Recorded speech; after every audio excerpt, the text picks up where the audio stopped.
Then it's off to Assumption College, where we hit the hardwood to hear the incredible stories of basketball's unfabulous five. The Assumption College basketball team's starting lineup is a collection of various misfits, medical miracles, and hard luck stories. A veritable scrap pile, you might say, of college basketball talent that is winning just a whole lot of ball games. That story's coming up on the front row.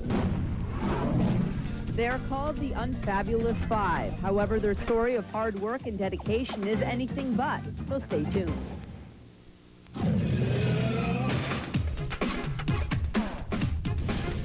The Assumption College Greyhounds are the most unlikely of college basketball teams. The starting unit features a player with a heart problem, a young man who never played varsity ball in high school, and someone who chose the school by checking out colleges alphabetically.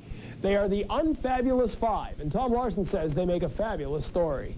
There is something about the underdog in sports. We love the person or the team that overcomes truly great odds. That being the case, possibly the most lovable basketball team in all of New England this year is this one behind me, the Assumption College Greyhounds.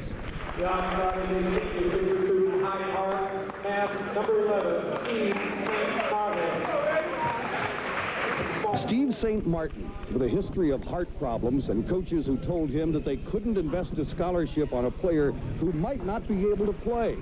I'll never be cured, so to speak. It's a lot of it's fatigue. I really don't sleep a lot. It's a lot of fatigue, a lot of tiredness, and sometimes you can get dizzy, blood vision.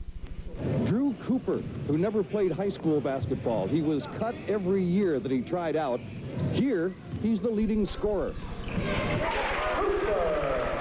I tried out my freshman year and I got cut, like in the last cuts. And I came back my sophomore year. I made the team, made a JV team, but I was the type of player that got in the last 20 seconds of a 20-point blowout. I never played her.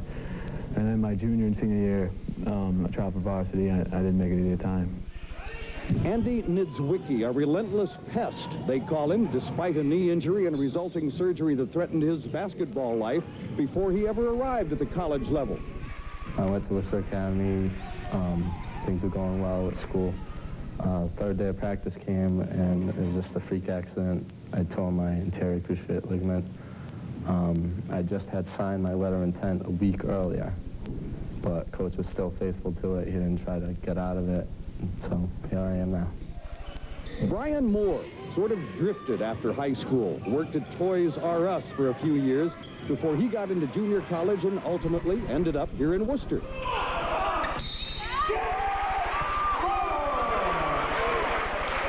I didn't travel much, nothing like that. I mean, I just played wherever I could play, whether it be just pickup games on an outside court to men's leagues to wherever the ball was bouncing, I'd go there just to get a game. And the center, 6'8" Kurt Hold from South Africa. He's here not because of international recruiting efforts, but because his mother checked out American colleges alphabetically. In high school, I played basketball and thought, where else should you go to play basketball besides America? So I applied to a couple of schools, and I didn't get very much. And then my mother came out here to visit a sick friend and started looking under A in the book of colleges, and lo and behold, there was Assumption. The one quality that we always look for is competitiveness. We very rarely are recruiting the best player. We figure we're competing the best competitor most of the time, and sometimes they come in different packages, so we're not adverse to looking at funny situations as long as they bring a competitive element to the table.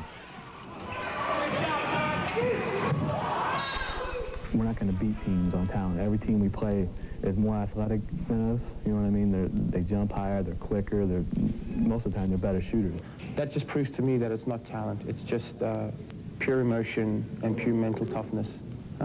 Get on the floor, take the charge, loose balls, that type of stuff. I think we're all just trying to help each other out to succeed. We all were failures, and we all know that, so we're all trying to use each other in order to succeed. A lot of times we don't look like the best team out there if you're looking at one layup line and looking at us, but once we get on the court, it's a whole different ballgame, and then everybody else gets respect for us because we're just a never say die just get on the floor, take a charge, get a loose ball. That's the way we play, you know, that's the way we live.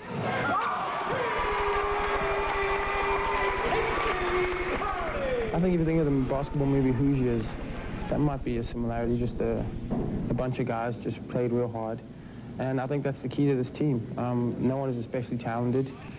Before every game, we're always talking about the other team's got the best player on the court.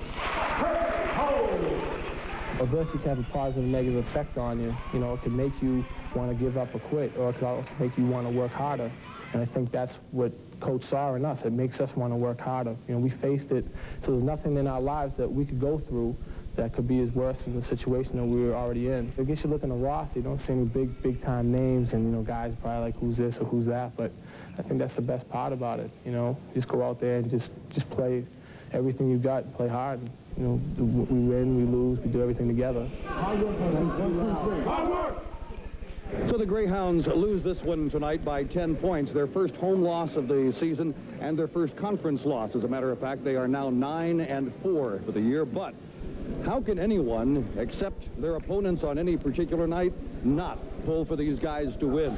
At Laska Gym in Worcester, I'm Tom Larson. Thank you, Tom. You said they lost that game, but they came back the next night to win by 30 points and hold on to a share of first place in the conference. That's a great story, and Tom Larson came up with that story all by himself with his investigative efforts. But if you would like to become a front row producer,